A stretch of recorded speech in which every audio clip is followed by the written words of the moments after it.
See, it's on.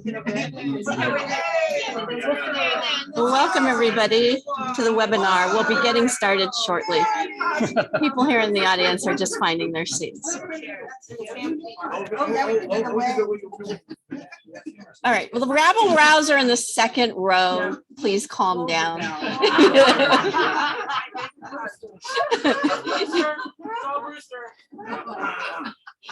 Okay, the rabble rousers in the second row. All right, let's get started then. So I'd like to welcome everyone, members and guests who are here. I'm Sharon G. I'm president of the board of directors of the Book Club of California. Can't hear you. Up volume, please. Can't hear you. Microphone. It's on. All right. So on behalf of the book club, I'm delighted to welcome you to the 2022 Oscar Lewis Awards. For those who might be new to us, the book club is a nonprofit, member and donor supported organization, and we were founded in 1912. Our mission is to preserve and promote the history of the book and the book arts. And we have a particular interest in the literature and history of California and the West. The book club publishes limited edition books, hosts year-round series of exhibitions and programs, both here and in Southern California. Well, we're going to start up in Southern California live again, on topics including fine printing, design, typography, bookbinding, collecting, and much more. The Book Club of California community is made up of collectors, printers, designers, booksellers, publishers, writers, and book lovers of all kinds. Membership in the club is open to all. And if any of you are interested in joining and have not yet joined, please speak to me after the program or with any member of the staff or board of directors. And we have a few of those here tonight. Again, it's my pleasure to welcome all of you to tonight's program, the 2022 Oscar Lewis Awards.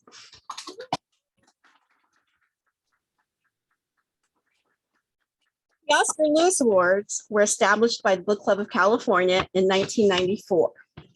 They were in honor of Oscar Lewis, a San Francisco author, historian, and longtime Book Club of California secretary from 1921 to 1946.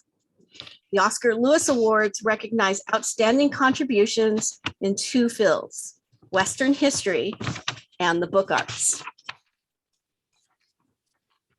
Past awardees have included some of the most accomplished printers, designers, book artists, and historians. And tonight's honorees are equally talented and impressive. Before we present our honorees, I would first like to thank Matt Kelsey for designing and printing the elegant letterpress invitations and certificates that we will present. And on display in the vitrines behind you are past certificates that we hold in our Spirison Library's collection of ephemera. So if you get a chance, please take a look. Could you speak closer to that microphone? Additionally, I would like to thank Norman Clayton, the chair of the Oscar Lewis Awards Committee, and his committee members, Terry Castaneda, who is here somewhere. Oh, raise your hand, Terry. Mary Austin, who is a rabble rouser in the second row here, and Cal Schneider, who served this past year. Thank you very much for your commitment to the club and your hard work. Now, on to the honorees. Oh. He has a question. What? Oh, Charles, you have a question? No. Oh, your hand is raised. Okay. Man. We will move on because we're just about ready to introduce you. So the 2022 Oscar Lewis Award recipient for Western history is Charles Wollenberg, who joins us via Zoom.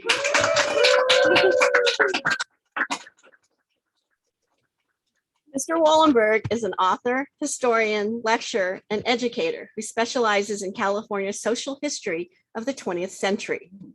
A prolific writer, he has produced a steady stream of books and articles on Bay Area going back to the 1970s. Amongst his many books are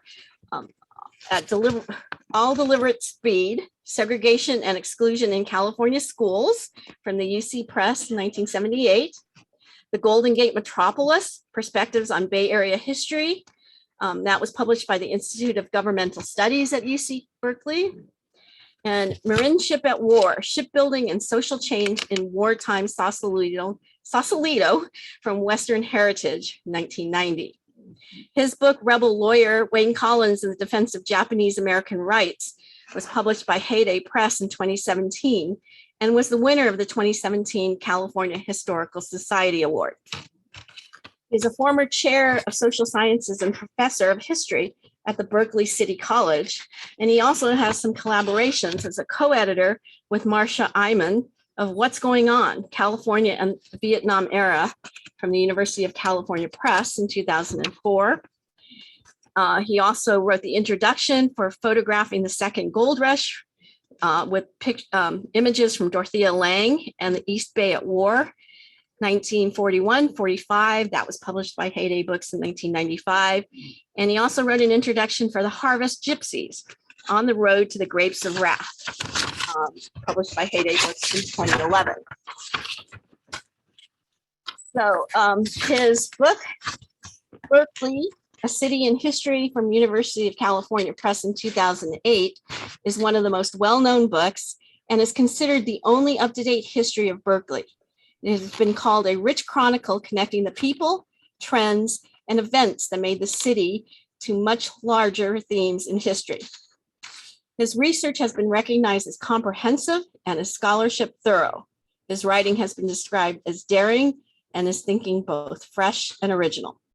Please join me in congratulating Charles Wollenberg, the recipient of the 2022 Oscar Lewis Award in Western History.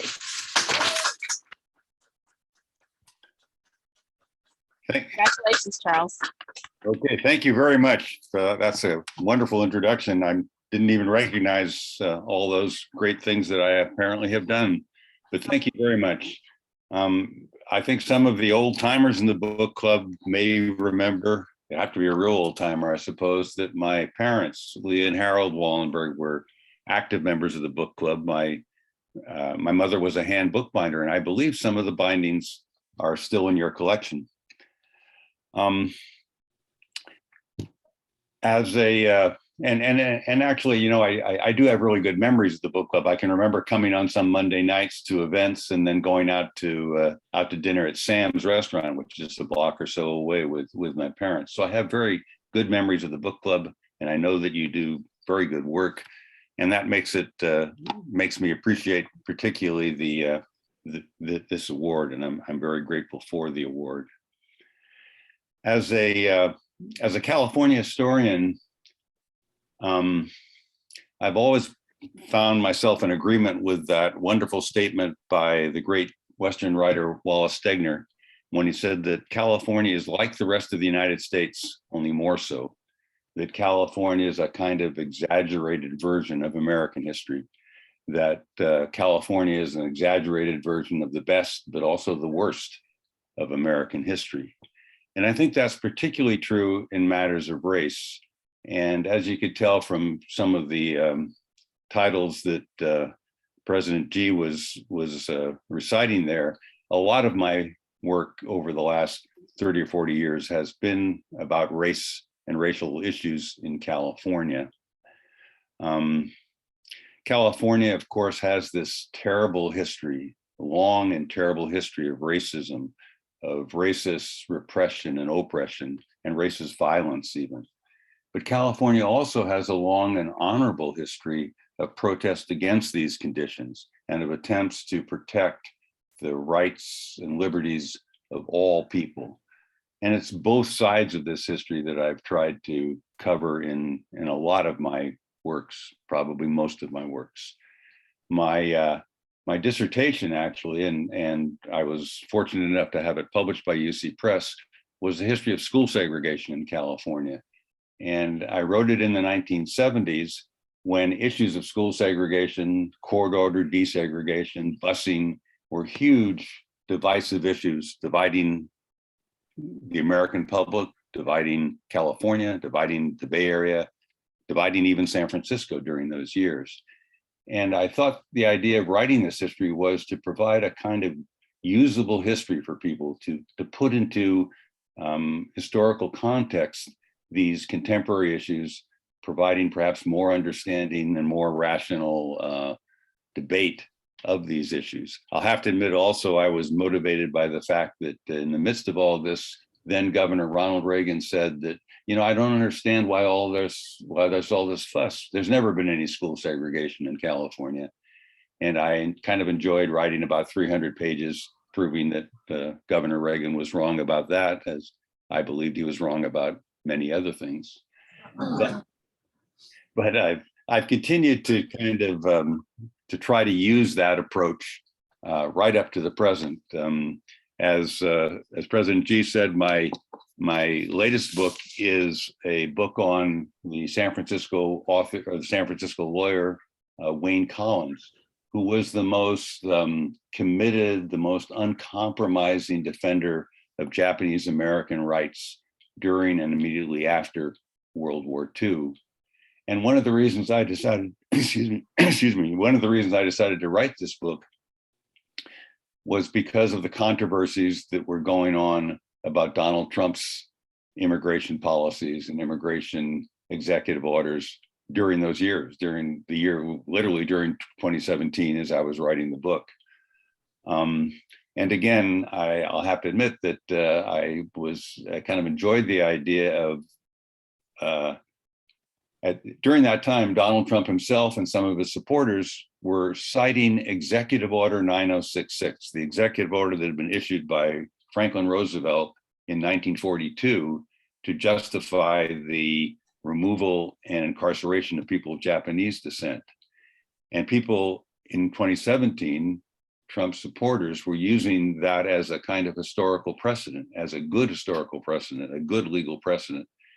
And I hope that my book on Wayne Collins, among other things, will disprove that allegation, will disprove the idea that Executive Order 9066 could ever be considered to be a positive and good historical precedent for anything.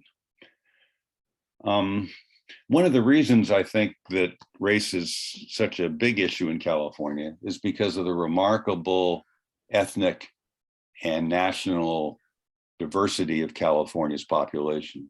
I mean, literally on the day that California became a state, September 9th, 1850, on that day, California became the state with the most ethnically and nationally diverse population of any state in the United States.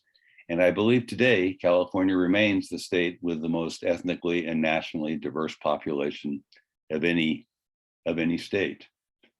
I think for 150 years, from say 1850 to about the year 2000, there was probably never a time in California history when the majority of people living in California were actually born in California.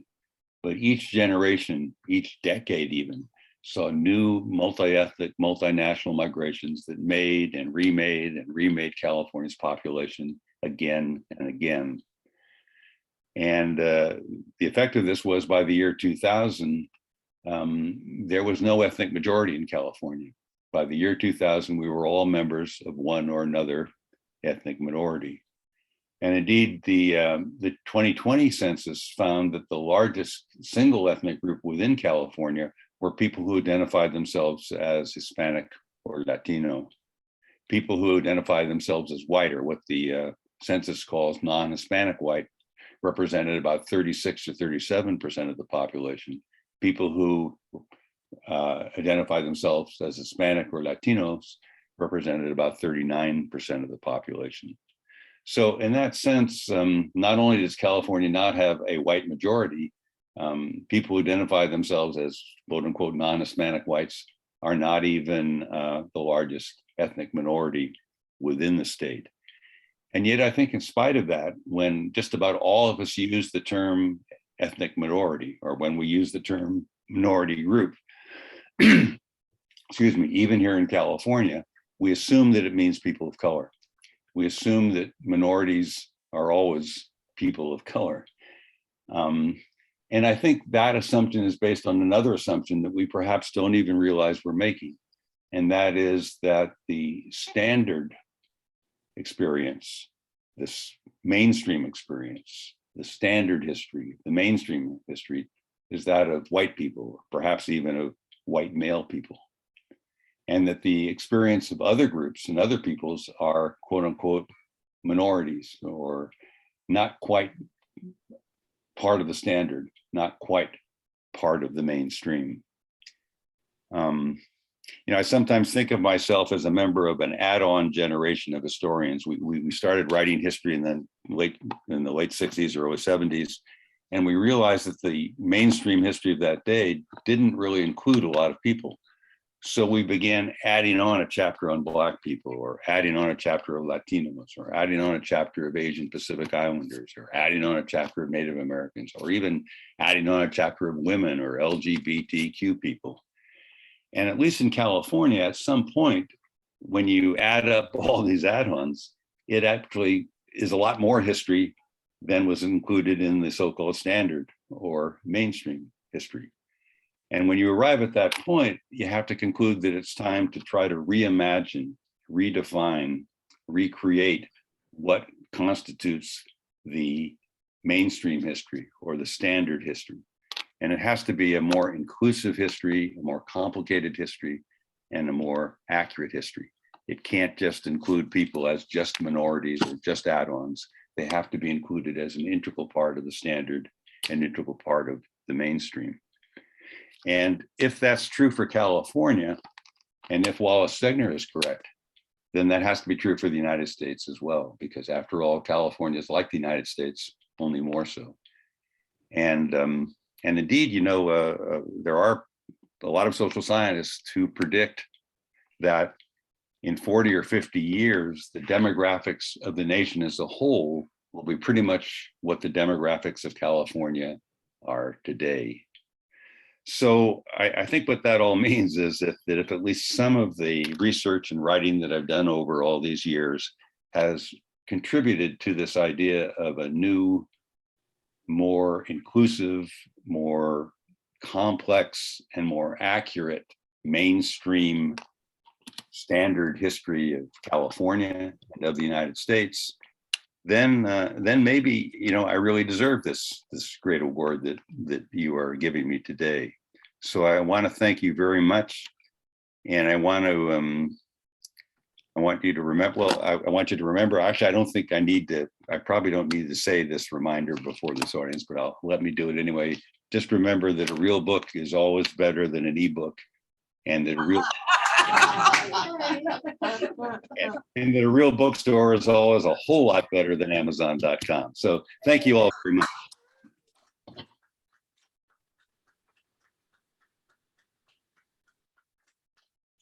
Thank you for your remarks, Charles. We have this beautiful letterpressed, I don't know if you can see it, certificate that Kevin will be getting to. So congratulations. I really appreciate your remarks. Thank you. And I do apologize for not being there tonight, but because of COVID and all that, it just seemed this was the right thing to do. But thank you very, very much. Well, thank you.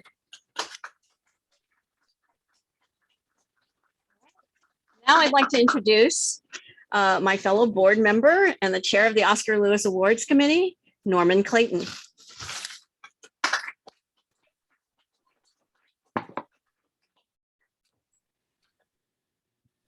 Hello, everybody, and good evening.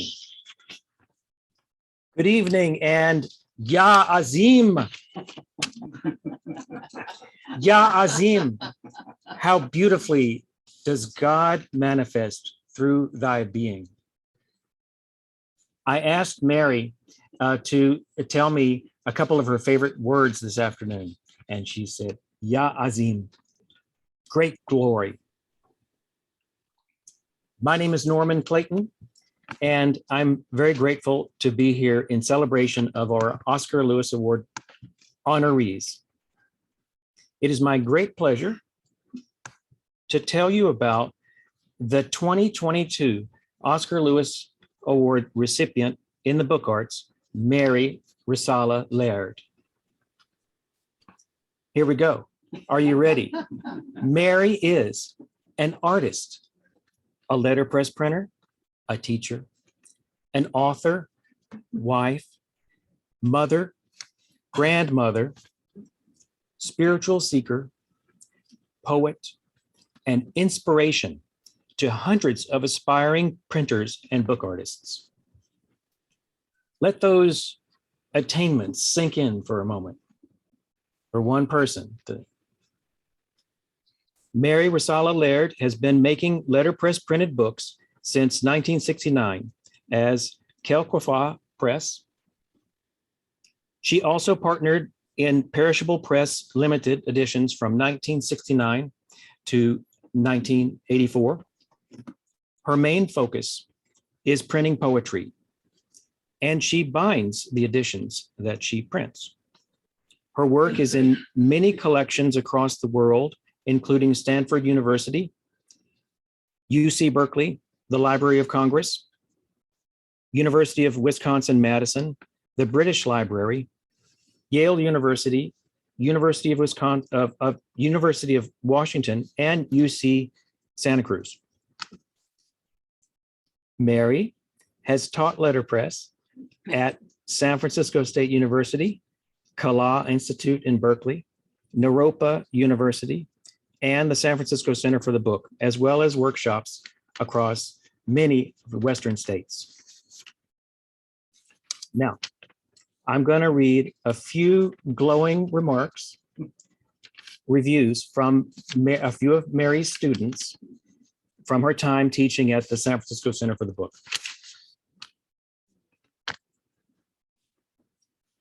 I loved learning from Mary. Mary is so knowledgeable, and her sense of humor and positive energy is contagious, as you all know, or you will know before the end of tonight. I enjoyed learning letterpress with Mary Laird. She is knowledgeable, skilled, patient, kind. Her sense of humor and laugh are contagious. She took the time to get to know each and every one of us and helped us learn to the best of our abilities. Mary is just perfect.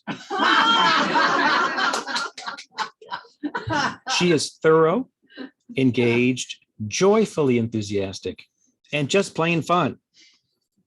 Mary's support and enthusiasm shows no bounds. She's a delight to be around.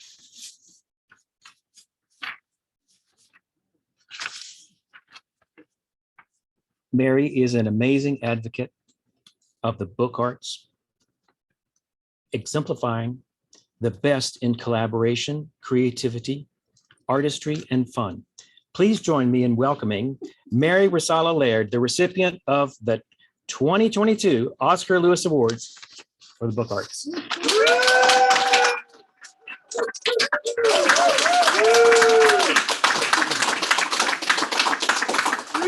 Norman, you didn't tell me you were going to write all those things when you were over at the Center for the Book. Oh my gosh. I'll have to put on my glasses. Well, that's wonderful. I can't, no, anyway, thanks for only picking out the good ones. There was this another printer there, and I said, like, what do? You know, you get these reviews, and this is at the time before you it wasn't online and stuff. People would write them out after the end of the class. And I said, like, oh, every now and again you just get a stinker, and you say, like, what do you do about that? And this guy said, I just throw them away. Anyway, we couldn't a lot of that. So more than a word of thanks, I told Norman when he read to me some of what he didn't tell me about the comments, but he said, like, yeah, I'm going to say this and this and this. And I said, Norman, I don't have to say anything, you know, because you've said my whole speech. But I'll try to embellish a little bit here. It is a great delight and honor for me to be here. And to Charles, it's really, I keep looking at the screen over there, but I think you could see me through here. Or am I talking to, you know, I'm talking to my watch. I was really impressed with your incredible writings, and I look forward to reading some of the books. And I'm glad you stayed home because we want to keep you healthy. So I gave a speech here a couple years ago, and it was on Zoom. And I didn't want to repeat all the things I said there because I'm not actually such a prolific person, and what happened, especially in COVID. Aren't we all happy to be here alive and healthy? Yay, yay, yay. Thank you for hanging in there. So a few months ago, Norman called me so many times. He was like every day he'd call me and then I wouldn't answer. I was busy, I was down in my basement. I had my friend Kathy Keene, who is a binder. She was here helping me do binding on Carol Brighton's book. And we were really busy. It was Carol, me, and Kathy. We had to feed them breakfast, lunch, and dinner, right, and stuff. And then he writes me these things on my email. He says, like, Mary, I have a message for you. It's really, really good news. And I thought, has Norman had a born again, experience? What does he want me to buy? And then my friend Carol said, oh, no. He's been spammed. He's been spammed. So I wrote to Norman. I said, Norman, I don't think this is you. I think you've been spammed, although it did sound like your voice. And, I just forgot about it. I said, well, if he really has something good to tell me, he'll let me know. So there I was. And then he left a message. Finally, he left a message. And he said, left a message. John heard the message and came downstairs and said, honey, I think you got some kind of an Oscar and $100,000. I think you should come back upstairs. So I laughed and I said, like, okay, I'll talk to Norman. Anyway, that's how it all began. He said, okay, you're sitting down. I said, like, wow. And then I thought, oh, that's just great. Are you sure? You sure got the right person? And then I couldn't believe it. And panic set in. And Kathy Keene said, like, well, what do you have to do for it? I thought, oh God, what do I have to do for it? And then I thought, wow, this is great. Actually, I don't have to do anything for it. I'll give a little speech and I get the prize before I die. Isn't that fantastic? I didn't have to die first. So anyway, it's amazing what, how you weigh things out. But it's fair to say that I'm thrilled to pieces, as you could tell, giddy over the moon and ready to say a few more things. So Suzuki Roshi said, I don't know anything about consciousness. I just try to teach my students how to hear the birds sing. Good quote. I wish I'd read that 30, 40 years ago, because then I wouldn't have bothered with all this. Well, I probably would have still been doing the letterpress. It's true. And I love that quote. Michael Franti said, every single soul is a poem. So here we are, a room full of poems. Isn't that great? Yep. Some of you have printed extensively, and others may be itching to get your fingers on some metal to experience that letter by letter process. Others may just appreciate black letter on white paper because you like to read. And we want the future generations to read. Now, most of you don't have to go out and buy a print shop, right? I mean, I did. That's what I had to do. And I loved it. I bought Andrew Hoyam's press back in '93 and put it in my basement. And I had just a little backup here. See, I'm going off script, okay, back on script. My greatest pleasure has been teaching. My first husband, Walter Hamady, and I both love poetry. After we split, I still love the printing process and turned to teaching, as well as continuing my private press quelquefois, which means sometimes in French. Last summer, I retired from the Center for the Book in San Francisco after 25 years.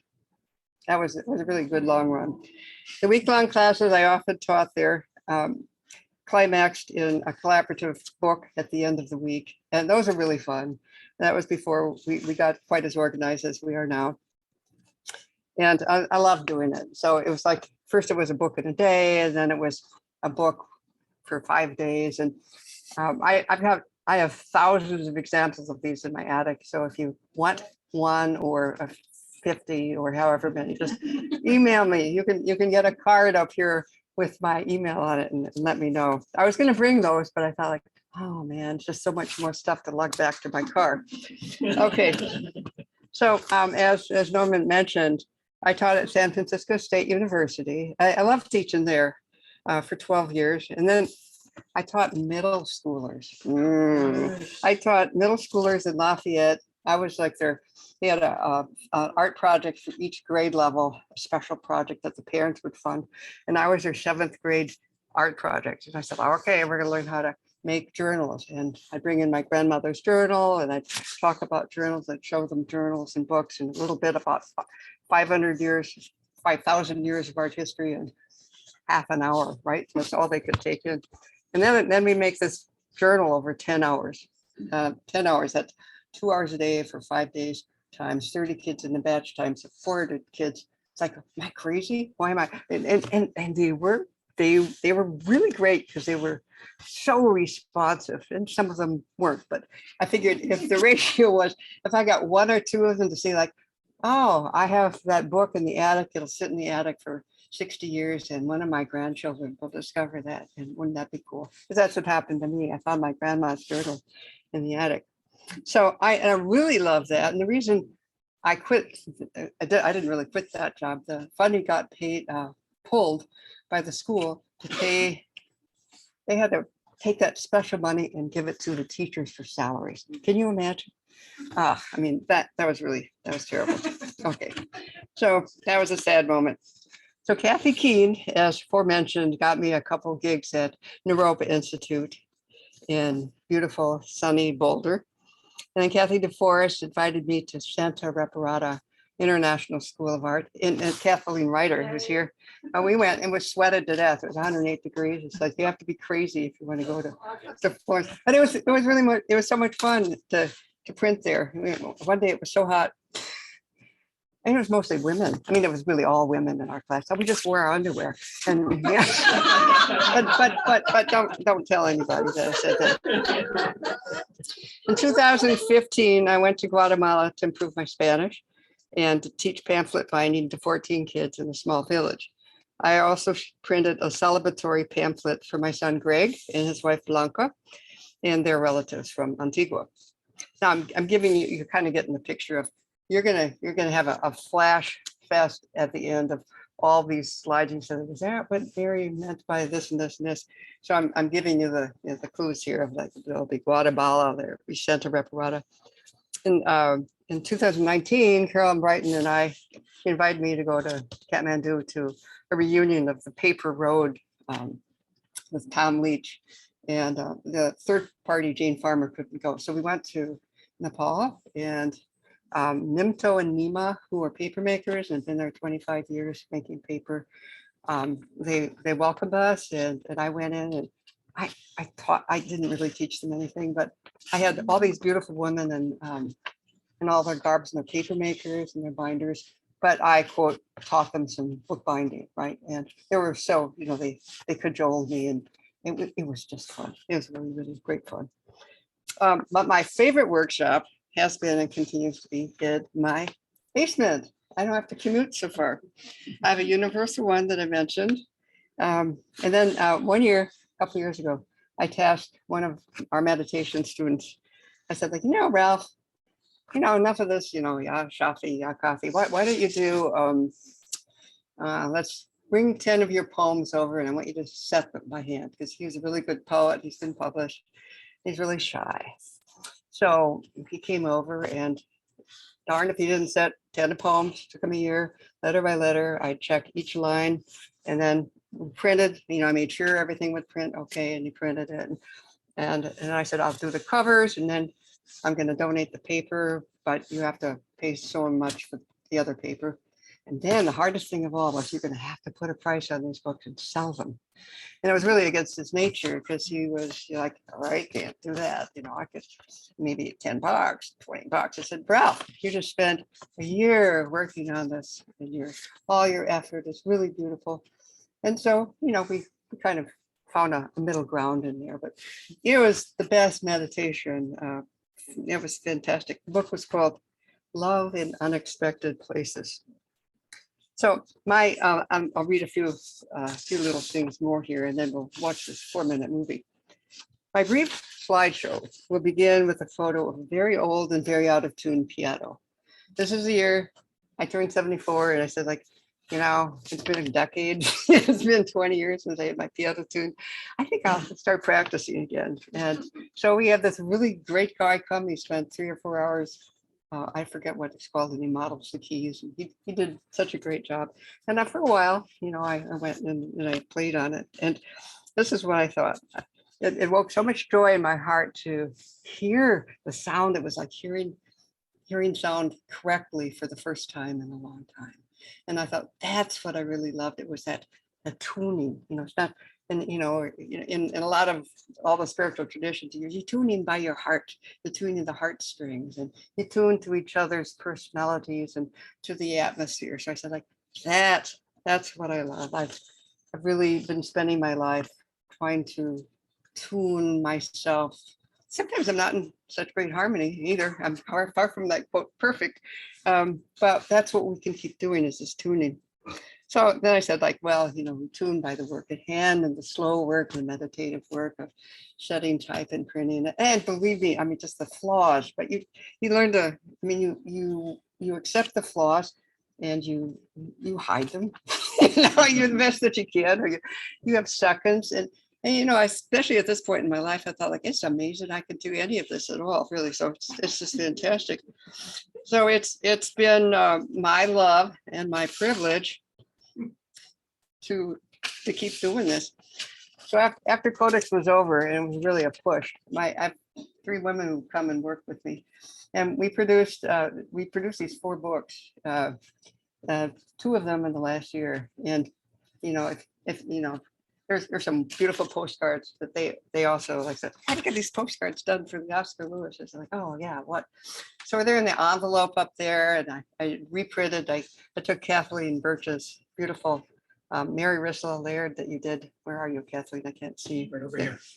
Oh, Kathleen Birch. where are you, Rachel? Oh, there you are. Yeah, remember that cool script that you did? Anyway, yeah. Anyway, the cards that you had made, I had to take off the San Francisco Center for the Book part. So I'm not there anymore. So then I, you know, just artfully put in some www things from my press. But I felt like that kind of works, and they're there. I thought I'd never have an occasion to print up another.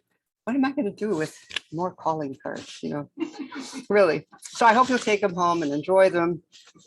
Dean Robino, who did this book up here on Lucretius, on particle physics, like, yeah, I mean, they're just, these are women who have been kind of expanding my universe. So I hope that you will take some cards home, and perhaps even consider buying some books sometimes. And there's a lot of public libraries out there that would love to get these books, and you could, you know, give it to the libraries. They could, you know, and the kids could come in and they could ravage the books and destroy them. And wouldn't that be great to have all these beautiful books ruined because they've been read too much? Now that would be a first. So support your letterpress printers. Support all of them. And you know, there's some young ones out there. I think Tom was mentioning about the lithographer that he's hooked up with, who's going to carry on that tradition of lithography. So I wanted to say, support SFCB, support the budding printing presses at Santa Clara with Kirsten Lunar and Kathy Aoki. Teach appreciation of the art of the hand and the heart. Spread the consciousness of what it takes to make a book by hand. Tell the children, have them make books. There's still spaciousness in the world for letterpress, for poetry, for the arts, for kindness, for love, and for joy. So, You ready for the video? yes, And you're going to come back up after. I am. I'm not done yet. Let's see if I can get rid of this so we can see, because I don't need to see that, but we do need to see this. This is, we say the house lights go down. They can see.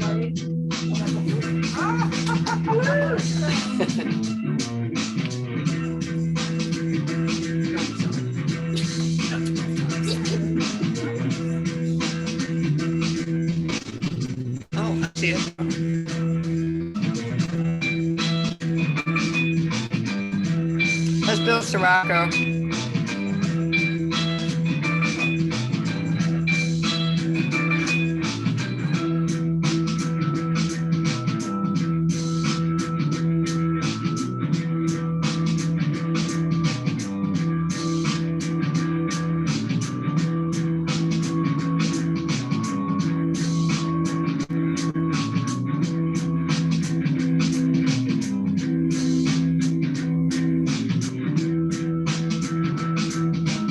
Kathy DeForest, Santa Reparata International School of Art, San Francisco Center for the Book.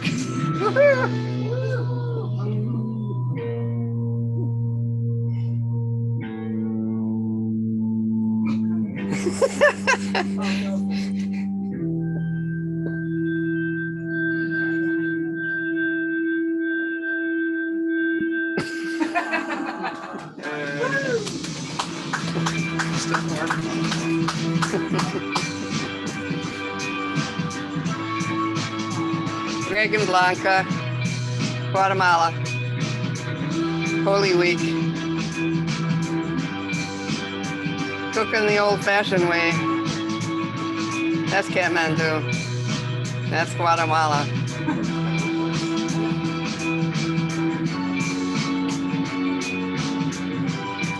Terry Horrigan, Protein Press.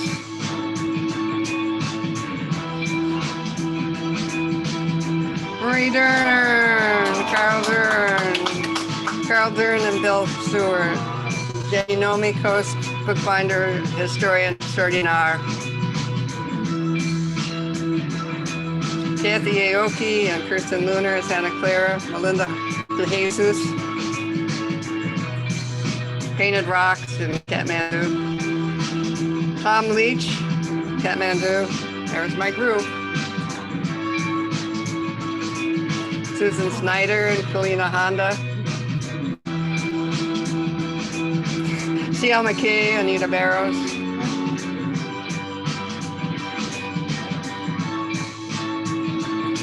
And it was a hot day, sunny and hot. Carla Tenray.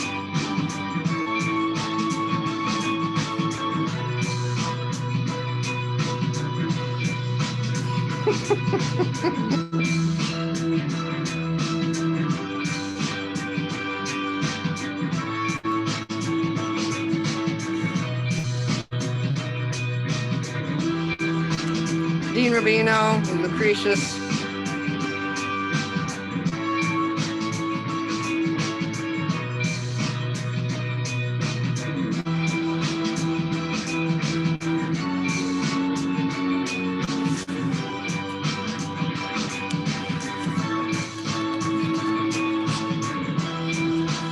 Carol Brighton.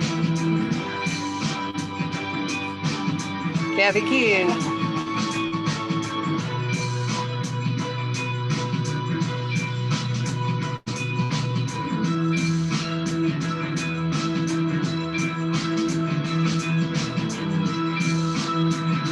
Anna Codex is here, me and Carol Brighton.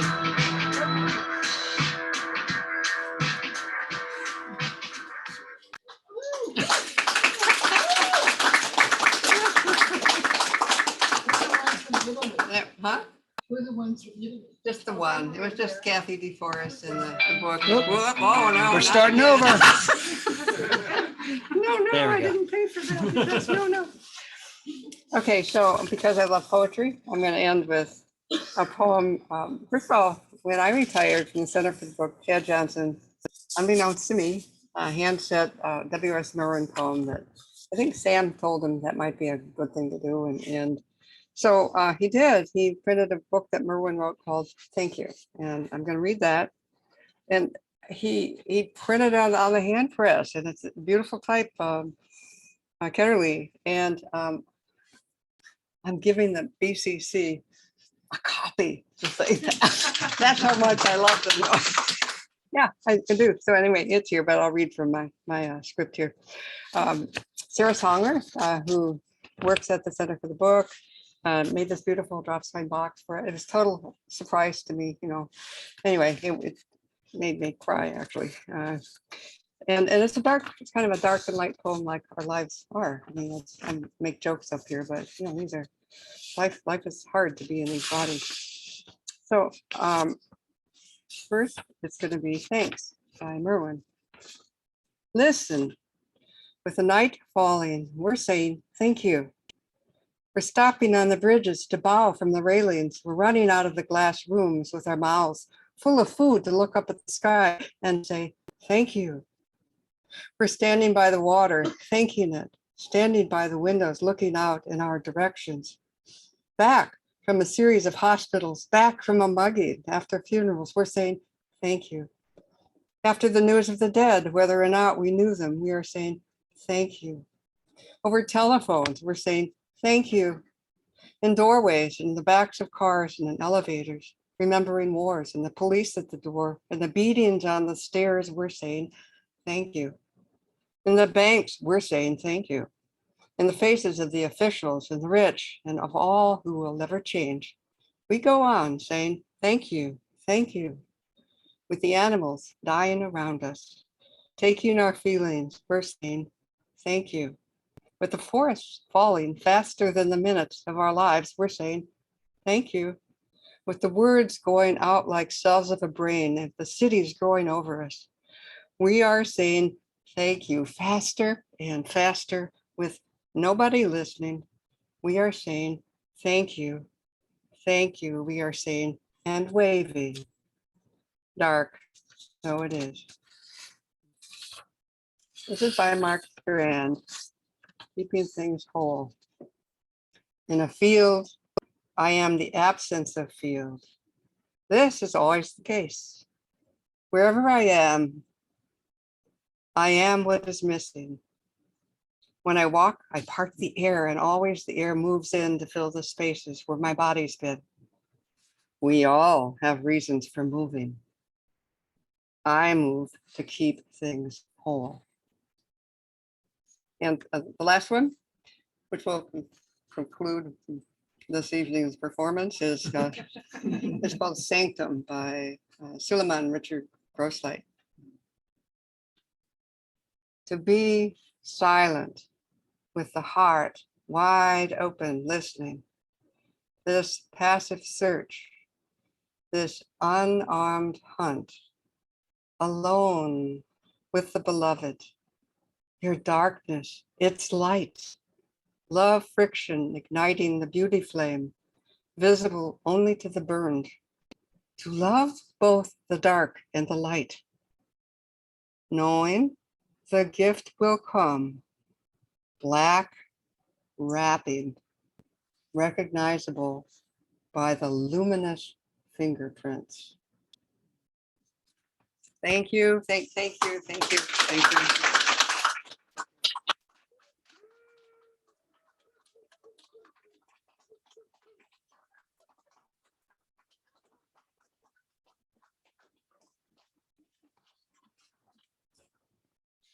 Nothing more needs to be said. But I'll say something anyway. So congratulations again to Mary.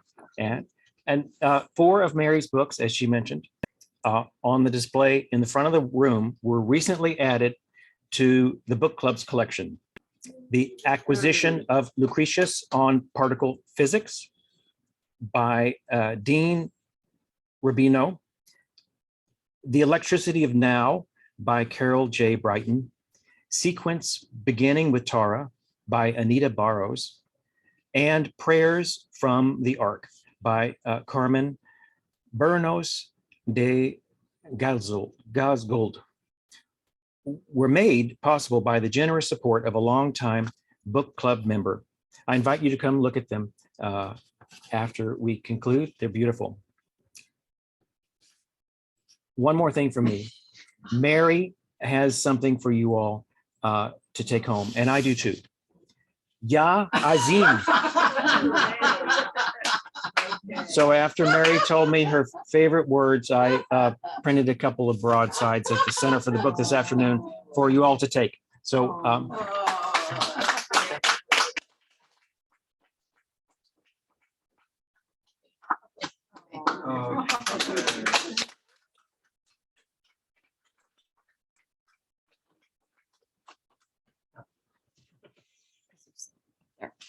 Well, thank you, everyone. I think that concludes our ceremony for today. Thank you for joining us, both you in person and you on Zoom. Oh, thank you. Yes. I appreciate you coming. And I'm delighted that we're able to gather in person again, maybe on a limited basis, but we're starting to gather again. And I find that really heartwarming. So I look forward to the time when we can meet again in person here at the book club or in our online community or some other bibliophilic gathering. Thank you for joining us tonight in honoring our two talented and accomplished 2022 Oscar Lewis Awards recipients, Charles Wollenberg and Mary Risala Laird. I do have something in my collection of yours. Although I'm going to remember about the printing in your underwear though. And for your support of the Book Club of California. Thank you all. Yeah,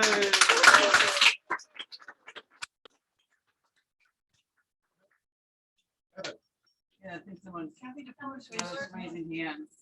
We're not taking questions. I already asked. We would love to, but we can't facilitate that.